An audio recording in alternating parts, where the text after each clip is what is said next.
বঙ্গীয় রেজিমেন্টেড দল হচ্ছে বিজেপি। 25শে জুন 26শে জুলাই চলছে এক মাস ব্যাপী এই প্রশিক্ষণ শিবির। উদ্দেশ্য একটাই, নতুন কর্মীদের দলের আদর্শ সম্পর্কে ওয়াকিবল করা। জনসংযোগ থেকে একাত্ম মানবতাবাদ 10 প্রশ্ন থাকছে এই অ্যাপে, আর যেই অ্যাপ গিয়ে উত্তর দিতে হবে এবং পাশ করলে তবেই মিলবে সার্টিফিকেট। অভিনব এই পদ্ধতি একইভাবে পৌরসভা পঞ্চায়েত ভোটের প্রস্তুতিও শুরু করে দিয়েছে বঙ্গ বিজেপি।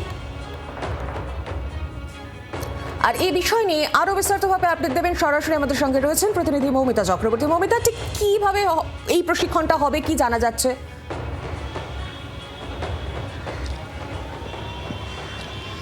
দেখো, আগামী জুলাই মাসের 26 তারিখ পর্যন্ত এই প্রশিক্ষণ করতে চলেছে পদ্মশিবির, এবং এই পদ্মশিবিরের তরফ থেকে ইতিমধ্যেই এই প্রশিক্ষণ জেলায় জেলায় মণ্ডল ভিত্তিক তৈরি হয়ে গিয়েছে।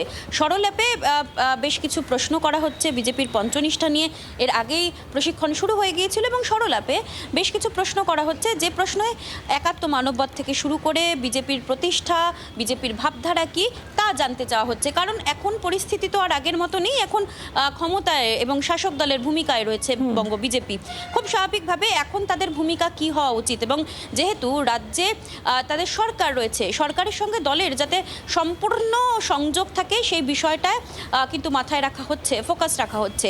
পাশাপাশি পঞ্চায়েত এবং পুরভোটের আগে তার যদি প্রচার করতে হয়, তবে সেই প্রচারের জন্য যেটা প্রয়োজন, অর্থাৎ সেই প্রচারের জন্য প্রয়োজন একটা অবিচ্ছিন্ন সমন্বয়। আর সেই সমন্বয় যদি রাখতে হয়, তবে দলের সংগঠন এবং সংগঠনের যে ভাবধারা, সেই ভাবধারার সঙ্গে ওতপ্রোতভাবে জড়িয়ে থাকতে হবে। ভাবধারার সঙ্গে ওতপ্রোতভাবে জড়িয়ে না থাকলে কোনো কর্মীর পক্ষে বা কোনো প্রার্থীর পক্ষে তো গিয়ে সাধারণ মানুষকে সেটা বোঝানো সম্ভব নয়। তাই সেটা যদি বোঝাতে হয়, তবে খুব স্বাভাবিকভাবেই নিজেদেরও, অর্থাৎ কর্মীদেরও সেই বিষয় সবটা ভালোভাবে জানতে হবে, আর সেটা ভালোভাবে জানানোর জন্যই এই প্রশিক্ষণ। বাংলার আওয়াজ, বাঙালির আবেগ, জি 24 ঘন্টা।